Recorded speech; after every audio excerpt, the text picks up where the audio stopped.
अस्सलाम वालेकुम नाजरीन, खबर और हक़ाइक़ के साथ मैं हूँ उमर खताब। अक़वाम मुत्तहिदा मज़हब की बुनियाद पर दहशत गर्दी के ख़िलाफ़ मज़म्मती करारदाद के हवाले से बात करें तो पाकिस्तान के ताउन से अक़वाम मुत्तहिदा की जनरल असम्बली में मज़हब और तअस्सुब की बुनियाद पर दहशत गर्दी फैलाने के ख़िलाफ़ मज़म्मती करारदाद मुतफ़िक़ा तौर पर मंजूर कर ली गई है।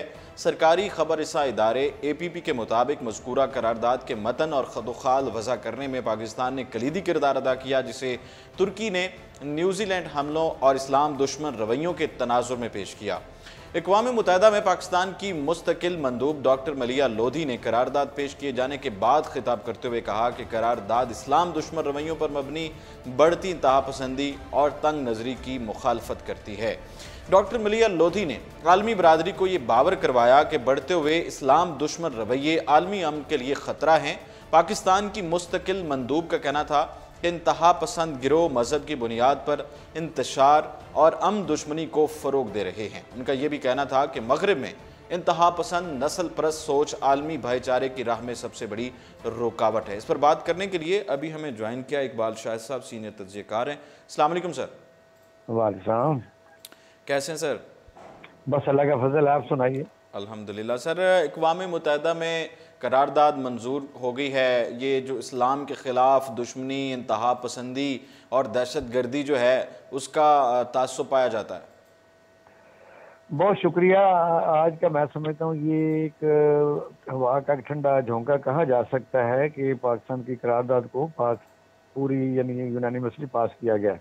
बात यह कि इससे पहले भी हमारा स्टांस तो यही था और बल्कि अमल दरामद भी हमने किया कि 70,000 जानों की कुर्बानी तो पाकिस्तान ने दी जी। और ये पूरी दुनिया का वाहिद वाक़या है कि दहशत गर्दी के ऊपर सबसे ज्यादा जो कामयाबी हासिल की वो पाकिस्तान ने हासिल की। जी बिल्कुल। आप देखेंगे पाकिस्तान जोग्राफी लिहाज से रशिया के जो कोलैप्स होने के बाद किस पोजीशन में था और अफगानिस्तान में जिस तरीके से 9/11 के बाद आपने देखा कि वहाँ जुल्म और ज्यादती है, वहाँ तोड़ा बोरा बनाया गया। तो ये एक फिक्री बात थी कि उसका रिएक्शन फिर वो जो उनके पास असला था, उनके पास कोई काम ना रह गया, वो पाकिस्तान को भुगतना पड़ा। और उन्होंने जब पूरी दुनिया के ऐसे लोगों ने यानी ऐसा उसने अमेरिका खास वजह इनको लीड कर रहा था कि मुसलमान दहशत गर्द हैं, हालांकि इनकी बेतहाशा वजूहात है कि इनको बनाने वाले कौन है।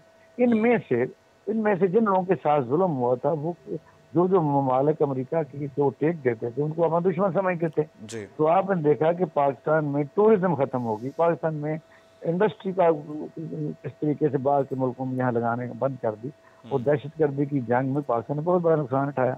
इसके बावजूद फिर ब्लेम हमें ही करते रहे कि जो इस्लाम जहाँ जहाँ मुसलमान हैं ये दहशतगर्द हैं। आपको पता होना चाहिए कि ब्रिटिश पार्लियामेंट में भी ऐसे लफ्ज बोले गए कि पाकिस्तान जो है जहाँ जहाँ दहशतगर्दी किसी और मुल्क में जो होती है मुसलमान है, सिर्फ एहतजाज किया गया। ये दहशतगर्दी का कोई मजहब नहीं होता, कहीं से कोई भी हो सकता है। वजह यह है कि अगर इस्लाम तो है ये अमन और सलामती का मजहब है तो पैगाम भी यही देता है। पाकिस्तान ने तो ये हमेशा मौक़िफ़ पेश किया है और कोशिश की है कि पूरी दुनिया को बता सकें कि दहशतगर्द सिर्फ मुसलमान नहीं है, वो कोई भी हो सकता है, उसका तो मजहब ही नहीं है कोई। ऐसा ही है। जब घर को आग लगी है तो फिर उन्हें ये पता चला। फिर आप देखें कि न्यूजीलैंड का वाक़या आपके सामने है कि वहाँ क्या हुआ। हमने तो अपने मुल्क में रहने वाले ईसाइयों को इसका जिम्मेदार नहीं ठहराया। वो एक उसका एक फेल जो था वो एक उस कम्युनिटी को रिप्रेजेंट नहीं करता, क्योंकि दहशतगर्द एक माइंड सेट है। वो एक खास मखसूस एक सोच है जो जिसको कोई भी सपोर्ट नहीं करता, कोई भी मजहब नहीं करता। इस तरीके से मैं समझता हूँ ये अच्छा है कि हमारे लिए कामयाबी की अलामत है, उसको भी हमने लेके गए हैं। तो पूरी दुनिया को अगर उन्होंने इसका साथ इस तरीके से दहशतगर्दी के खिलाफ ना दिया तो आपने देखेंगे कि भाई चिंगारी कहीं से भी शुरू होकर कहीं भी फैल सकती है। तो इस वक्त तो पूरी दुनिया उसी थ्रेट में है। अब अमेरिका इस अफगानिस्तान से निकलने के बहाने क्यों तलाश कर रहा है? जो बीज उसने बोया था उसे काटने के लिए वो खुद ही फिर उसको मुसीबत पड़ी है। हमेशा पाकिस्तान की मदद दरकार होती है इस हवाले से। दूसरी तरफ अगर हम बात करें पंजाब हुकूमत की, तो पिछले दिनों खबर चली थी कि जो वहाँ पर इजाफा हुआ है तनख्वाहों में, और वहाँ पर इमरान खान साहब जो है वो उस पर उन्होंने तनकीद भी की थी और वापस लेने का भी कहा था कि इतनी तनख्वाहें ना बढ़ाई जाएँ। तो अभी खबर सामने आई कि 70 नई गाड़ियाँ वुज़रा और अरकान को दी जाएंगी। किस तरह देख रहे हैं आप? उमर खताब साहब, मैं उसको समझता हूँ कि कोई भी हुक्मरान होता है ना उसको अवाम फॉलो करते हैं। मसला ये चाहिए तो ये था कि ऐसा ना करते, क्योंकि तनख्वाहें बढ़ाने के लिए आप देख सकते हैं कि कोई भी एम एन एम पी गरीब नहीं है। वो तो मैं समझता हूँ कि पाकिस्तान की आवाम की भी तौहीन की है, सरकारी और मुलाजमों की भी, जिनको महंगाई ने किसी काम का नहीं छोड़ा, तनख्वाहें बड़ी कम है, और प्राइवेट सेक्टर में भी वो जो लोग काम बेचारे करते हैं। एक्चुअली हैरत की बात ये थी ना कि जो तनख्वाह में इजाफा किया गया था वो विफाकी वज़रा से पंजाब के जो वज़रा हैं उनकी तनख्वाहें ज़्यादा थी। मैं कहता हूँ काम कोई भी करे, फेडरल गवर्नमेंट जब बढ़ाती है तो वो ज़ाहिर इनसे कौन सा मशवरा करते हैं, उनके अपने टैक्स हैं, वो भी फंड भी लेते हैं कि हमें डेवलपमेंट फंड दीजिए, ये काम थोड़ा ही है। बाकी जहाँ आपने गाड़ियों की बात की है, तो गाड़ियों के मतलब कम से कम मेरा ये स्टांस ये है कि आप कभी इसको ऑडिट रिपोर्ट पढ़ें, तो जो पुरानी गाड़ियों पर ये एक्सपेंडिचर होते हैं वो उन गाड़ियों की असल कीमत से भी बहुत ज्यादा आगे बढ़ जाते हैं 1-2 साल में। वहाँ आपने देखा कभी कुछ चेक तो करता नहीं, माल मुफ्त बेरहम ड्राइवर होते हैं, ये खुद भी लोग अपनी गाड़ियां बनवाते रहते हैं। शर्मिंदगी की तो ये है कि अवामी नुमाइंदगी का जो ये लोग दावा करते हैं, इनको ऐसा नहीं करना चाहिए, इसको हम कभी भी सपोर्ट नहीं करते, कंडेम करते हैं। गाड़ियां पुरानी इस्तेमाल करें, अवाम में रहें। अवाम की हालत कैसी है, आपको ये चीजें सोचती हैं। 6 रुपये पेट्रोल बढ़ा दिया है, डीजल की कीमत बढ़ा दी है, वो मतलब महंगाई जो है वो उसका तूफान बर्पा कर दिया है। देखो ना, नुमाइंदा किसको कहते हैं? नुमाइंदा वो होता है जो उसी किस्म की फीलिंग जो है उसी को भी होनी चाहिए जिनका वो नुमाइंदा है। अगर वो लोग नीचे महंगाई से पिछे हुए हैं, उनके पास रोजी रोटी का मसला है, वो नई गाड़ी नहीं खरीद सकते, तो फिर मैं समझता हूँ कि इनके पास अपनी बड़ी बड़ी गाड़ियां हैं, तो जरूरत नहीं थी। काश ये कोई अच्छा कोई मैं समझता लोगों को मैसेज देते, लेकिन बस ये हैरत ही रही और हम उम्मीद ही करते रहे, लेकिन शायद कभी ऐसा मौका है। ठीक है सर, बहुत शुक्रिया। इकबाल शायद हमारे साथ मौजूद थे और उनका कि गाड़ियों के बजाय गरीब आवाम का सोचते तो ज़्यादा बेहतर होता, और अवामी नुमाइंदा जो होता है वो हमेशा अवाम की बेहतरी के लिए सोचता है।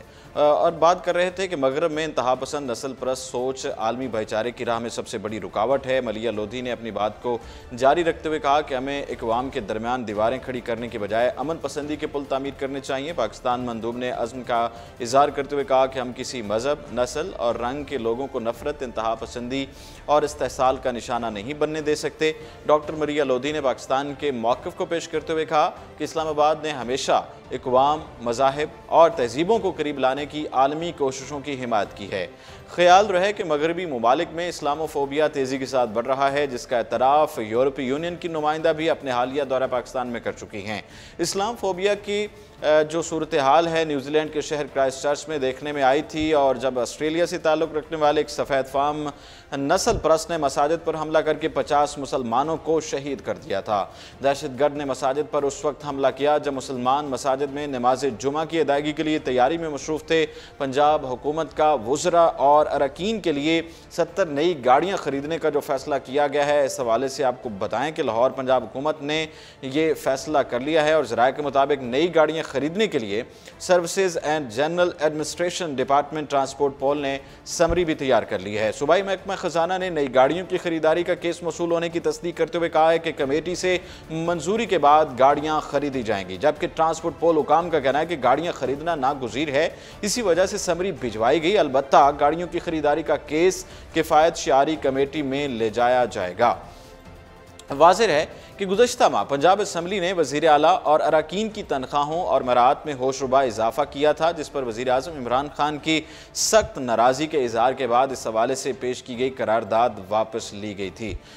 रावलपिंडी में army chief general Qamar Javed Bajwa ने 40 ब्रिगेडियर्स की मेजर जनरल के ओहदे पर तरक्की की मंजूरी दे दी है। आपको बताएं कि पाक फौज के शोबे ताल्लुकात आमा ESPR के मुताबिक army chief general Qamar Javed Bajwa की ज़ेर सदारत आर्मी प्रमोशन बोर्ड का आज इजलास हुआ, जिसमें पाक फौज के 40 अफसरान की ब्रिगेडियर से मेजर जनरल के ओहदे पर तरक्की की मंजूरी दी गई, जबकि तरक्की पाने वालों में आर्मी मेडिकल कोर के 11 ब्रिगेडियर्स भी शामिल हैं। ISPR के मुताबिक तरक्की पाकर मेजर जनरल बनने वालों में जफर इकबाल, शाकिरुल्लाह खटक, मोहम्मद अवैस दस्तगीर, आमिर नवीद, मोहम्मद एजाज मिर्ज़ा, तबस्सुम हबीब, मोहम्मद शुजा अनवर, दिलावर खान, सरफराज अहमद, आसिफ महमूद गुराया, कमाल जफर और मोहम्मद अली खान शामिल हैं।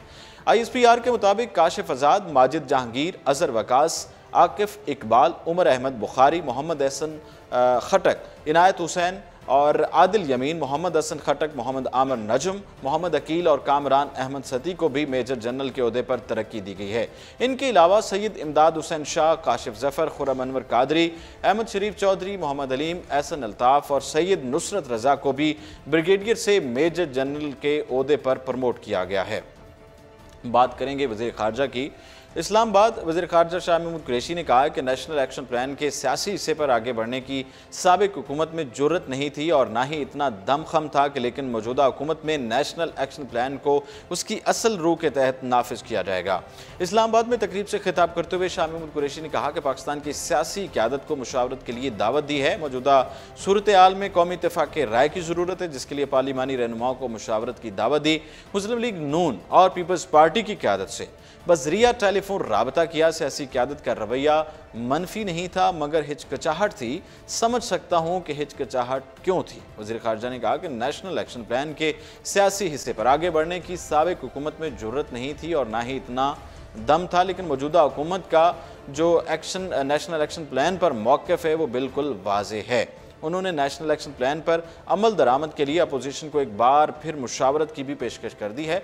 शाह महमूद कुरैशी का कहना था कि मकबूजा कश्मीर में इंसानी हकूक़ को पामाल किया जा रहा है। दुनिया सब कुछ जानते हुए भी खामोश है, जबकि जारहियत के बादल मुंडला रहे थे। हमने सफारती सतह पर कश्मीर के मामले को उठाया। 6 साबिक़ सेक्रेटरी खारजा से मैंने मामले पर मुशावरत की। उन्होंने मजीद कहा कि मोदी की जहनी कैफियत को देखते हुए पाकिस्तान क़यादत को तैयार रहना होगा। भारत पाकिस्तान को इक़्तिसादी तौर पर ग्रे लिस्ट में शामिल करने के लिए अपनी सारी कोशिशें बरोकार ला रहा है और पहले भी कोशिशें करता रहा है। और शाह महमूद कुरैशी ने कहा कि फाटा को मरकज़ी इदारे में लाने के लिए मैंने अपनी पार्टी की नुमाइंदगी की। अल्हम्दुलिल्लाह फाटा मरकज़ी इदारे में शामिल हो चुका है, जबकि गिलगित बल्तिस्तान में बाज़ कुव्वतों की जानिब से एक तहरीक को हवा दी जा रही है जिससे गाफिल नहीं है। वज़ीर ख़ारजा का कहना था कि पाक फ़ौज ने रद्दुल फ़साद और ज़रब-ए-अज़्म में जानों का नजराना पेश करके दहशत गर्दी का खात्मा किया। अब दहशत गर्दी से मुतासरा इलाकों में अमन कायम है और मैचेस भी रहे हैं। नाज़रीन, ये था आज का प्रोग्राम और इसके साथ ही उमर ख़त्ताब को दीजिए इजाज़त और आप देखते रहिए उर्दू पॉइंट।